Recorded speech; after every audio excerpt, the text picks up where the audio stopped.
ইব্রাহিম খলিল আল্লাহর এত পাগল, এত আশিক, তিনি বললেন ঠিক আছে, আমি তোমাকে অর্ধেক ছাগলের পাল তোমাকে দিয়ে দেব, বিনিময়ে তুমি আমাকে আরেকবার আমার মাশউকের নাম তুমি শোনাও। ফেরেশতা আরেকবার শুনাইলেন, সুবহানাদিল মুলকি ওয়াল মালাকুত যাল ইজ্জতি ওয়াল আজমাতি ওয়াল কিবরিয়াই ওয়াল জাবারুত। অর্ধেক ছাগলের পাল দিয়ে দিলেন। ফেরেশতা চলে যেতে চান, মানুষরূপী ফেরেশতা ইব্রাহিম খলিল যাইতে দেন না।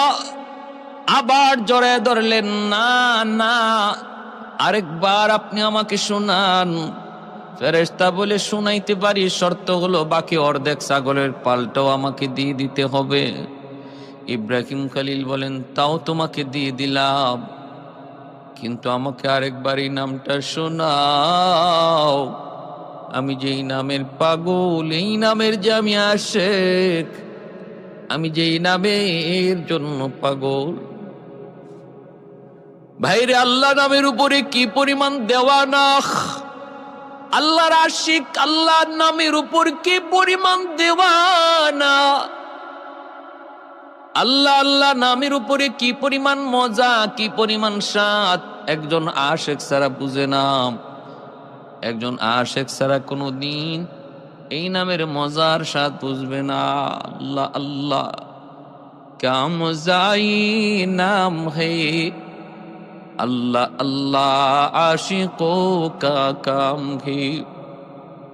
अल्लाह अल्लाह क्या मज़ाई नाम है, अल्लाह अल्लाह माश आशिकों का काम है, अल्लाह अल्लाह मुमिनों का काम है।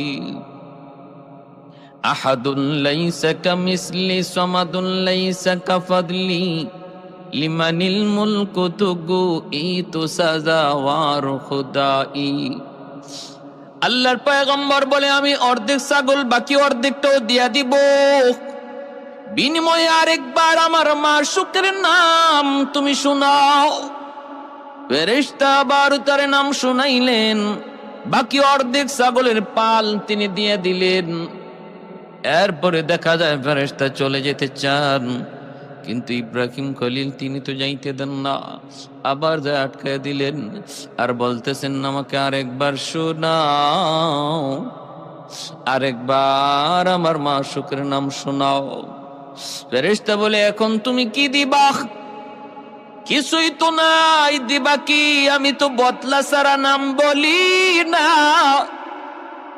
আমি তো কোনো বিনিময় ছাড়াই নাম শোনাই না, এখন কি দিবা, এখন কি দিবা? আল্লাহর খলিল তখন কান্দেন, চোখের পানি মুছেন আর বলেন, রে ভাই, তুমি যদি আরেকবার আমাকে আমার মাশউকের নাম শোনাও, আমি সারা জীবনের জন্য তোমার গোলাম হয়ে যাব। আহাদুল লাইসা কামিসলি সামাদুন লাইসা কাফদলি লিমানিল মুলকু তুগু ই তু সাজাওয়ার খুদাই।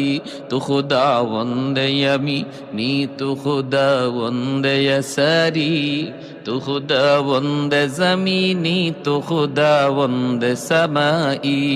তু রহিমি, তু করিমি, তু সামিঈ, তু বসিরি, তু মুইজ্জি, তু মুযিল্লি, তু মালিকিল আরশি বজাই।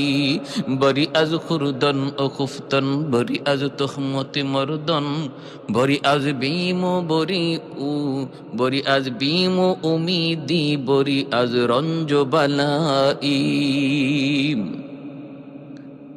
আল্লাহ রাব্বুল আলামিন বলতেছেন, আমার খলিল আমার কতটা উপযুক্ত আমার বন্ধু হওয়ার একটু পরীক্ষা করো। যখনই আল্লাহর খলিল বললেন, আরেকবার যদি আমার মাশউকের নাম শোনাও, তাহলে আমি সারা জীবনের জন্য তোমার গোলাম হয়ে যাব। সাথে সাথে মানুষরূপী ফেরেশতা কয়ে, গো আল্লাহর বন্ধু, আল্লাহর খলিল, আমি মানুষ নই, আমি নূরের তৈরি ফেরেশতা, আমি এসেছিলাম আপনাকে একটু পরীক্ষা করার জন্য। কোন যোগ্যতার বলে আপনি আল্লাহর খলিল? একটু পরীক্ষা নেওয়ার জন্য আমি এসেছিলাম। আমার পরীক্ষা আপনি 100 পাস করেছেন, 100 পাস। অতএব আপনি যে আল্লাহর খলিল, আল্লাহ যে আপনার খলিল বানাইছে, বন্ধু বানাইছে, সেটা 100 যথাযথ। যে মানুষ একবার আল্লাহ নাম শোনার জন্য, জীবনের জন্য গোলাম হয়ে যেতে চায়,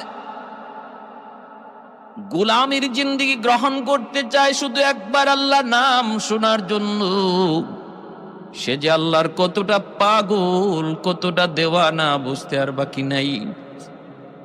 এরপর আল্লাহ পাক কয়, বন্ধু খলিল ইব্রাহিম, আমি আল্লাহর সাথে বন্ধুত্ব করবা, দোস্তি করবা, নজরানা দেয়া লাগবে। এরপর আল্লাহ পাক একের পর এক নজরানা নিতেছেন। সন্তান জন্ম হয় না, বৃদ্ধ বয়সে আল্লাহ তারে সন্তান দিলেন, নাম হযরত ইসমাঈল আলাইহিস সালাম। ভাইয়েরা, বন্ধুরা, সন্তান জন্মের পরপরই আল্লাহ পাক রব্বুল আলামিন কয়, ইব্রাহিম, সন্তান ইসমাইলের মায়া বেশি না আমি আল্লাহর মায়া তোমার কাছে বেশি? মোহাব্বত ইসমাইলের বেশি না আমি আল্লাহর বেশি? কয়, আল্লাহ তোমার। কয়, প্রমাণ চাই, প্রমাণ। কয়, মালিক তুমি কি প্রমাণ চাও? আল্লাহ বলে, বনবাস দিয়ে দাও। যে সন্তান এত কান্নাকাটি কইরা আমি আল্লাহর কাছ থেকে তুমি পাইছো, যদি সন্তানের চেয়ে মহব্বত আমি আল্লাহর বেশি হয়, তাহলে নজরানা চাই, দলিল চাই, প্রমাণ। খলিল বলে, মালিক কেমনে? কয়, সন্তান আর মাকে বনবাস দাও। এ ভাই, সেই ফিলিস্তিন থেকে মক্কার জমিন, ওই মক্কার জমিন পর্যন্ত চলে আসলেন। এখন যেখানে আল্লাহর ঘর বাইতুল্লাহ, আল্লাহর ঘর খানায় কাবা, এই জায়গায় আসলেন। জিব্রাইলে আমিন সাথে ছিলেন, জিব্রাইলে আমিন সাথে ছিলেন। এখানে আসার পর জিব্রাইল বলতেছে, ওগো আল্লাহর পয়গম্বর, এই সেই জায়গা যেখানে আপনি আপনার সন্তান আর আপনার বিবি হাজেরাকে এখানে রেখে যাবেন, এই সেই জায়গা। আল্লাহর খলিল দুধের শিশু ইসমাইল আর মাকে ওই মক্কার প্রান্তরে বাইতুল্লাহ না বাইতুল্লাহর ওই জায়গায় সাফা মারওয়া পাহাড়ের কাছেই তিনি এখানে সন্তানকে রাখলেন। সন্তানকে আর সন্তানের মাকে রেখে আল্লাহর খলিল তিনি চলে যাইতেছেন। ওই অবস্থায় মা হাজেরা তিনি ডাক দিয়ে বলতেছেন, স্বামী গু, ও স্বামী, কিছু পানি আর কিছু খেজুর তুমি দিয়ে গেলা, কয়েকদিনের ভিতরেই খেজুরটাও শেষ হয়ে যাবে, পানিটাও শেষ হয়ে যাবে, কিন্তু আমাদেরকে কোথায় রেখে যাইতেছো? কেন রেখে যাইতেছ? কই চলে যাইতেছ? কতদিনের জন্য রেখে যাচ্ছ? কিছুই তো বলো নাই। অপরাধ কি গোস্বামী? আমি স্ত্রী যদি তোমার সাথে কোনো অন্যায় করে থাকি, আমার শাস্তি দেও, শাস্তি দেও, মাথা পেতে নেব। কিন্তু আমার দুধের বাচ্চাটার কি অপরাধ? আমার দুধের শিশুটার তো কোনো অপরাধ নাই। শাস্তি যদি পেতে হয় আমি পাবো, আমার সন্তান কেনই শাস্তি ভোগ করবে? ইব্রাহিম খলিল চোখের পানিটা মুছেন, কথা বলেন না। বারবার শুধু মা হাজেরা তখন বলতেছেন, স্বামী গো, একটু বলো, কথা বলো, কথা বলো, কেন তুমি এখানে এই মরুভূমিতে রেখে যাইতেছ? ঘর নাই, বাড়ি নাই, পানির কোনো ব্যবস্থা নাই, গাছপালা বলতে কিছুই নাই, এই জায়গার মধ্যেই কেন রেখে যাইতেছ? একটু বলো। আল্লাহর খলিল তখন চোখের পানি মুছে আর আসমানের দিকে আঙ্গুল ইশারা করে দেখায়, আসমানের দিকে ইশারা করে বুঝা দেয়, ওগো বিবি, আমার ইচ্ছায় তোমাকে রেখে যাই নাই, এখানে তোমাকে আর তোমার সন্তানকে, আমার সন্তানকে রেখে যাওয়া আমার মালিকের ইশারায়। মা হাজেরা তখন বলতেছেন, যদি আমার আল্লাহর ইশারায় হয় তাহলে আমার কোনো আপত্তি নেই, কারণ আমার আল্লাহই আমার উত্তম হেফাজতকারী। কেমন ধৈর্যশীল আল্লাহর উপর, কেমন আস্থা আল্লাহর উপর, কেমন ভরসা। আল্লাহ বলে, ওয়া মান ইয়াতাওয়াক্কাল আলাল্লাহ ফাহুয়া হাসবুহ, কেউ যদি আমি আল্লাহর উপর 100 ভরসা করে, আমি আল্লাহ তার জন্য যথেষ্ট, আমি আল্লাহ তার জন্য যথেষ্ট হয়ে যাই। তিনি যখন বুঝলেন আল্লাহর ইশারায়, মা হাজেরা বলেন, তাহলে কোনো টেনশন নাই, আপনি নির্ভয়ে যান, আমার মালিক আমার উত্তম হেফাজতকারী। সুবহানাল্লাহ। ভাইরা বন্ধুরা, তিনি চলে গেলেন, এইদিকে তিনি চলে গেলেন, সংসার করেন বিবি সারার সাথে সংসার করেন। এরপরে এইদিকে হযরত ইসমাইল আস্তে আস্তে একটু বড় হলেন, পানির ব্যবস্থা হলো বলে কেমনে হলো সেদিকে বিস্তারিত ঘটনা বলবো না। মা হাজেরা তিনি সাফা মারওয়ায় দৌড়াদৌড়ি করেন, পানির তৃষ্ণা ইসমাইল ছটফট করে, মা হাজেরা সাফা মারওয়ায় দৌড়াদৌড়ি করেন পানির একটু সন্ধান পাওয়ার জন্য। একজন মা যখন নিজের চোখে দেখে সন্তান পানির তৃষ্ণায় ছটফট করতেছে, মারা যাবে, ওই অবস্থায় মায়ের দিলের হালত দুনিয়ার কেউ বুঝবে না, বুঝবে শুধু ওই মা। এজন্য মা হাজেরা তিনি ওই সন্তানে পিপাসিত ওই চোখ, পিপাসিত ওই ঠোঁট তিনি তো দেখতেছেন। এক ফোঁটা পানির জন্য সাফা মারওয়ায় দৌড়ান, উঁচু জায়গায় উঠেন, নিচা জায়গায় নামিন, কোথাও কোনো পানির ব্যবস্থা আছে কিনা একটু দেখার জন্য ভাইরা বন্ধুরা। কিন্তু না, এরকম পাগল পারা হয়ে 7 বার তিনি দৌড়াইলেন। আল্লাহ পাকের কাছে এই দৌড়টা এত ভালো লাগলো।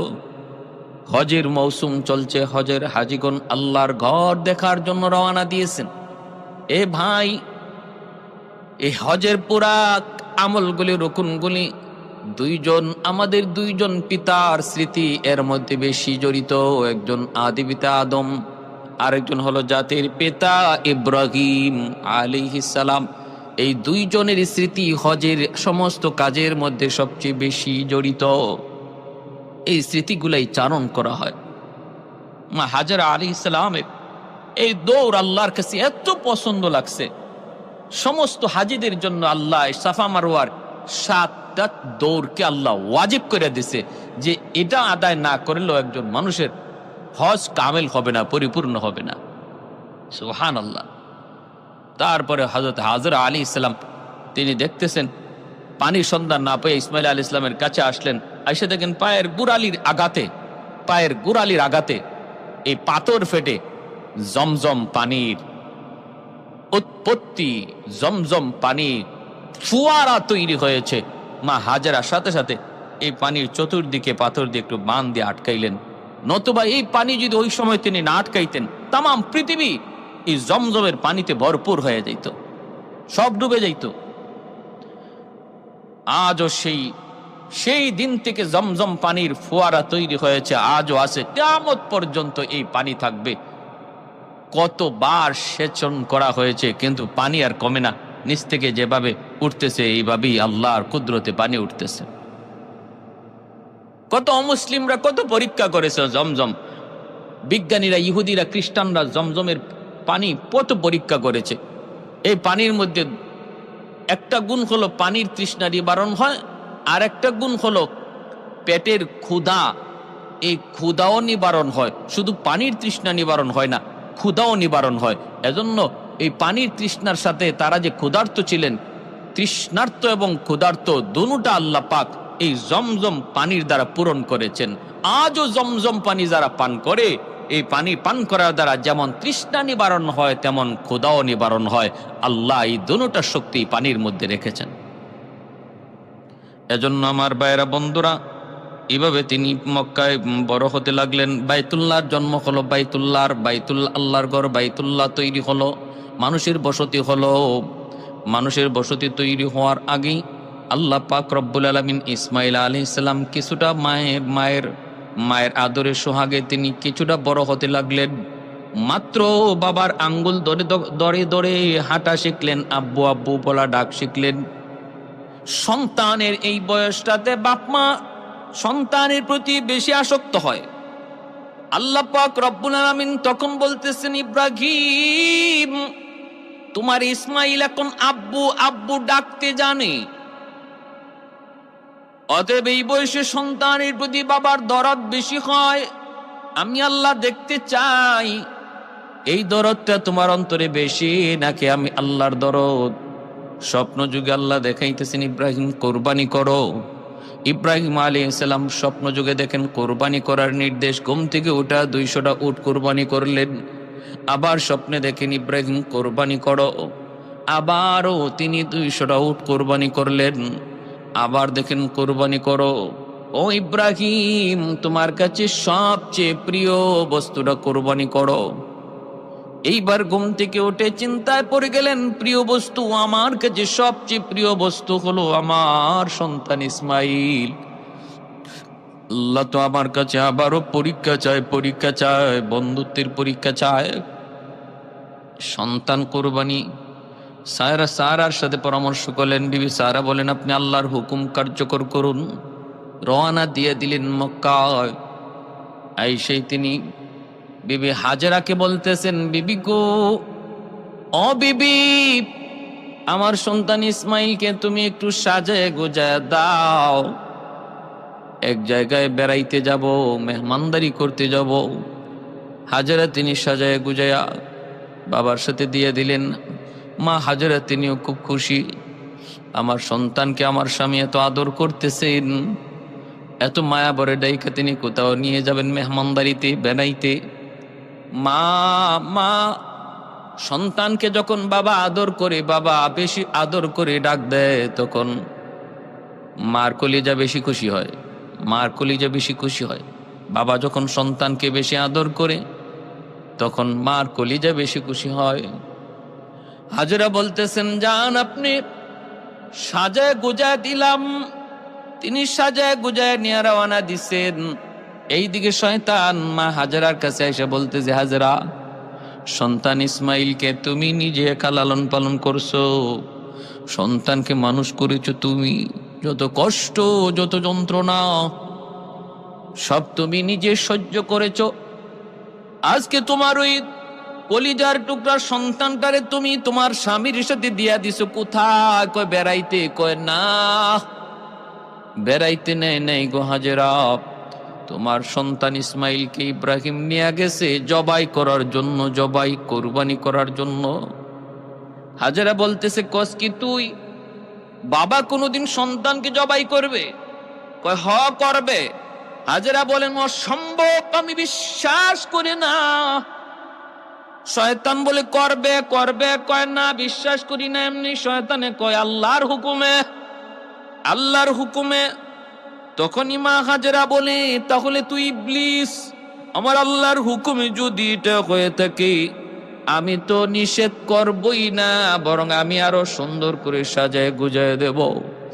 যদি আমার আল্লাহ চান আমার সন্তান ইসমাইলের কোরবানি, তাহলে আমার কোনো আপত্তি নাই। আর তুই যাই আমারে বাধা দিচ্ছ, নিঃসন্দেহে তুই হলে ইবলিস। মা হাজেরার কাছে শয়তান পারে নাই, দৌড়ে গেল ইসমাইলের কাছে। যায় বলতেছে, ইসমাইল কই যাস? কয় আব্বার সাথে যাই বেড়াইতে। কয় না, বেড়াইতে না, তোর বাবা তোর জবাই করতে নিতেছে।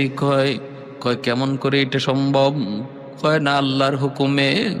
তখন কয় আল্লাহর হুকুমে যদি হয় তাহলে আপত্তি কিসের?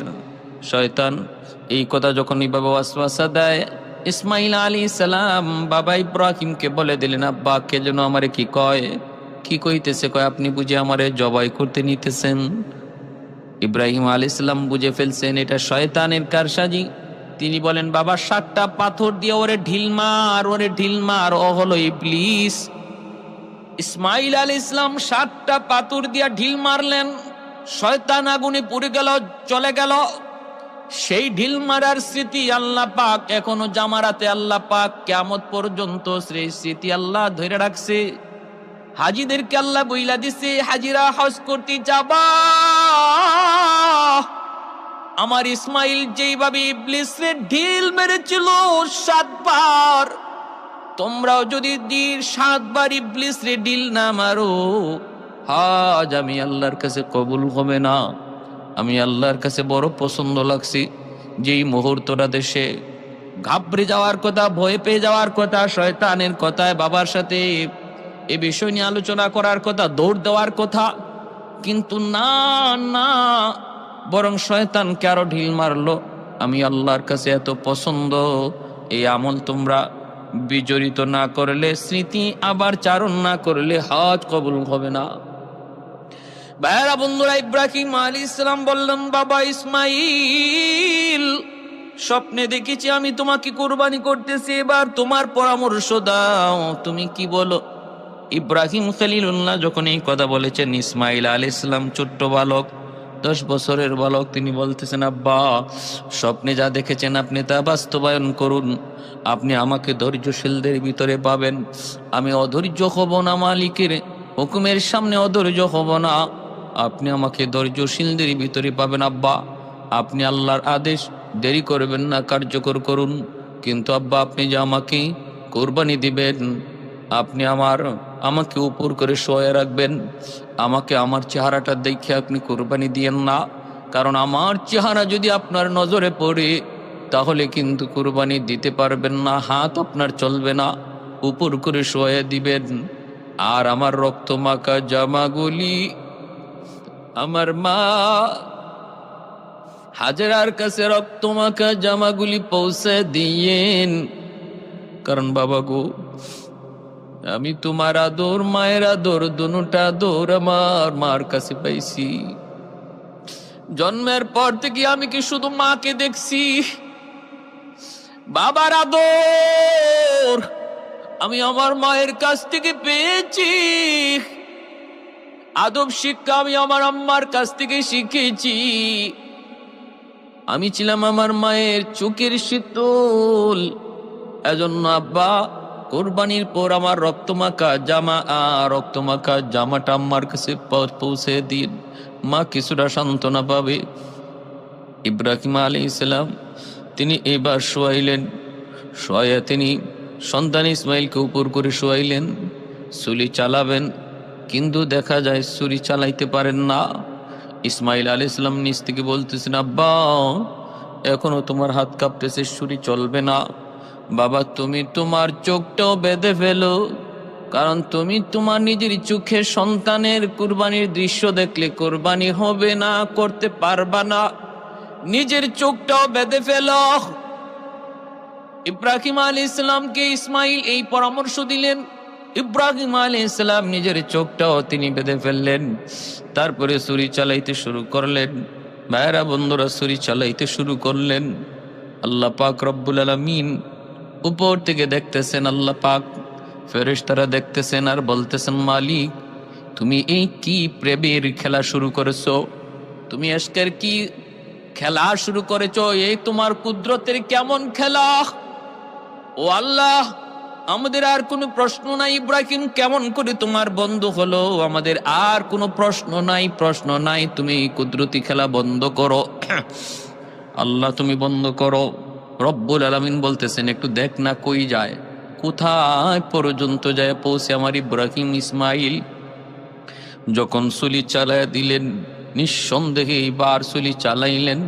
আল্লাহ পাক রব্বুল আলামিন সাথে সাথে জিব্রাইলকে বলেন, জিব্রাইল আমার ইব্রাহিম ছুরি চালায় দিছে, এই যে ছুরি যাইতেছে ইসমাইলের গলায় লাগবে। এর জিব্রাইল ওই ছুরি ইসমাইলের গলায় যাওয়ার আগে আগে তুমি জান্নাতি দুম্বা ইব্রাহিমের ছুরির নিচে শোয়া দাও, আর আমার ইসমাইলকে সরায় দাও। জিব্রাইল আলাইহিস সালাম বলেন, পৃথিবীতে 3টা সময় আমার যাইতে সবচেয়ে অনেক অনেক অনেক কষ্ট হয়েছে। আমার যত শক্তি ছিল সমস্ত শক্তি ব্যয় করে পৃথিবীতে 3টা সময় আমি আগমন করেছি। এই 3টা আগমনের কথা আমার মনে থাকবে। একটা হলো যখন ইব্রাহিম ছুরি চালায়, আমি দেখতেছি ইব্রাহিমের ছুরিও চলে, আমি জিব্রাইল নিজেও চলতেছি। ছুরিও চলে আমিও চলি, ছুরিও চলে আমিও চলি, ছুরিও চলে আমিও নামি, ছুরিও চলে আমিও নামি। আমার 600 ডানা একসাথে আমি ব্যবহার করলাম। একসাথে ব্যবহার করার দ্বারা ইব্রাহিমের সূর্য চলতেছে, আমিও নামতেছি। গলায় লাগার আগে আগে আল্লাহর রহমতে আমি দুম্বা, জান্নাতি দুম্বা আইনা ইসমাইলদের সরাইয়া জান্নাতি দুম্বা শোয়া দিছি। ইব্রাহিম বিন্দু পরিমাণ কিছু টের পান নাই। তিনি তো ছুরি চালায় দিছেন, গজ গজ করে গলা কাটলো, খিনকি দিয়া রক্ত বের হলো। আল্লাহু আকবার কইয়া তিনি কুরবানি করে ফেললেন। এরপরে তিনি তো নিশ্চিত আমার ইসমাইল কুরবানি হয়ে গেছে, কুরবানি হয়ে গেছে। রক্ত পড়ার দৃশ্য, গলা কাটার মতো গলা কাটার আওয়াজ তিনি শুনতে পাইলেন। এবার আল্লাহর শুকরিয়া আদায় করে তিনি যখন চোখটা খুললেন, খুইলা যখন নিচের দিকে তাকাইলেন, তাকায়া দেখেন আল্লাহু আকবার, আল্লাহু আকবার, নিচে তো ইসমাইল নাই, নিচে কোরবানি হয়ে গেছে একটা জান্নাতি দুম্বা, আর পাশে শুয়ে আছে ইসমাইল। তিনি বিশ্বাস করতে পারতেছেন না, চোখটা আবার কসলাইতেছেন, চোখটা আবার এরকম ভাবে কি করলেন, একটু মনে করলেন চোখটা মনে হয় ঝাপসা। তারপরে আবার তাকে দেখেন ঘটনা সত্য, নিচে হলো একটা দুম্বা, পাশে দাঁড়ায় আছে ইসমাইল। হযরত ইসমাইল আলাইহিস সালাম দৌড় দিয়া বাবাকে জড়ায় ধরে তিনি আল্লাহর শুকরিয়া আদায় করে কাঁদতেছেন। আর ওই অবস্থায় জিব্রাইল আমিন বলতেছে, নবী গো, আপনার কোরবানি আল্লাহর দরবারে কবুল হয়ে গেছে। উদ্দেশ্য তো কোরবানি ছিল না, উদ্দেশ্য ছিল আপনার দিলের হালত জানা। আল্লাহ পাক এই জায়গায় জান্নাতি দুম্বা কোরবানি দিয়ে আপনার কোরবানি আল্লাহ কবুল করে নিছে, যেন ইসমাইলে কোরবানি হয়েছে। আপনি যেমন ইসমাইলকেই কোরবানি দিয়েছেন, বিন্দু পরিমাণে এতে কোনো সন্দেহ নাই। বা সাথে সাথে বাপ বেটা দুজনে 2 রাকাত শুকরিয়ার নামাজ পড়লেন। এজন্যই আমরা ঈদুল আজহার দিন 2 রাকাত শুকরিয়াতান ঈদুল আজহার নামাজ পড়ি। এটা হলো শুকরিয়াতান আল্লাহ পাক রব্বুল আলামিন জিলহজ মাসের 10 তারিখ এই ঈদুল আজহার অনেক দাম, অনেক ফজিলত। 10 তারিখ হলো কুরবানি, 9 তারিখ হলো আরাফা। 9 তারিখ কি? আরাফা। আল্লাহু আকবার। এই জিলহজ মাসের 1 তারিখ থেকে নিয়ে 10 তারিখ পর্যন্ত আল্লাহর কাছে খুব দামি এই 10টা দিন। ওয়াল ফজরি ওয়া লায়ালিন আশ ওয়াশ শাফঈ ওয়াল ওয়াতর ওয়াল ফজরি ওয়া লায়ালিন আশ। ওই যে 10টা রাতের কসম আল্লাহ সূরা ফজরে খেলেন, মুফাসসিরিন কেরাম বলছেন এই 10টা রাত হলো এই জিলহজ মাসের এই 10 দিনের 10 রাত। কেউ যদি এই 10 রাতে ইবাদত করে সে সবে কদরের সমান সওয়াব পাবে। জিলহজ মাস ঢোকা মাত্রই আমাদের কিছু আমল আছে সুন্নত। 1 নাম্বার হলো যে জিলহজ মাস ঢোকার আগে আগেই আমাদের শরীরের অতিরিক্ত পশম, নখ, চুল, অতিরিক্ত পশম পরিষ্কার করে নিব। জিলহজ মাস ঢোকা মাত্রই নখ না কাটা, চুল না কাটা, অতিরিক্ত পশম না কাটা, এগুলা হলো সুন্নত। কেন? কারণ এই জিলহজ মাসের 1 তারিখ থেকে নিয়ে 10 তারিখের এই 10 দিন পরে 10 তারিখে কোরবানির যে এক প্রেমের লীলা খেলা, এশকের এক লীলা খেলা, আশিকার মাশুকের যে এক অগ্নি পরীক্ষা, ওই অগ্নি পরীক্ষার স্মরণ 1 তারিখ থেকে করা হচ্ছে। একজন আশিক যখন সে তার এশকের আগুন, একজন আশিক যখন তার মাশুকের জন্য এতটাই দেওয়ানা হয়ে যায়, নিজেকে পর্যন্ত হারায় যায়, নিজেকে চেনে না, তখন তার চুল কাটার কথা আর কখন ইয়াদ থাকবে, মুছ কাটার কথা কখন ইয়াদ থাকবে?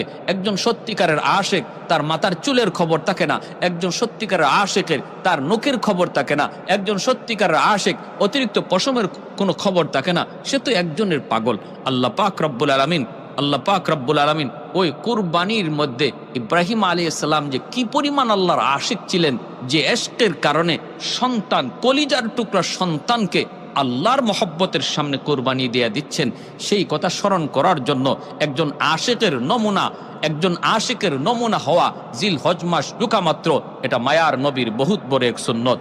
এজন্য জিলহজ মাস ঢোকা মাত্রই নখ কাটা, চুল কাটা, অতিরিক্ত পশম কাটা থেকে বিরত থাকা, এটা নবীর এক সুন্নত। আর 9 তারিখে রোজা রাখা, 9 তারিখে কেউ যদি রোজা রাখে, অর্থাৎ আরাফার দিন, এই তো আর কয়েকদিন, আগামীকাল থেকে জিলহজ মাস ঢুকতেছে, 9 তারিখে যদি কেউ আমরা রোজা রাখি, তাহলে আল্লাহর নবী রহমতের নবী বলেন তার 1 বছরের পিছনের গুনাহ মাফ, সামনের 1 বছরের গুনাহ আল্লাহ তার মাফ করে দেন। সুবহানাল্লাহ।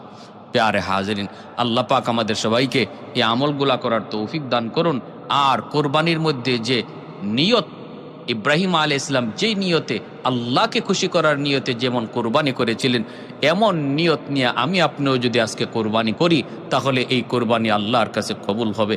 আর যদি আমার আপনার গোশত খাওয়ার নিয়ত থাকে, আমার আপনার যদি টাকার মধ্যে ভেজাল টাকা থাকে, হারাম থাকে, তাহলে কোরবানি কবুল হবে না।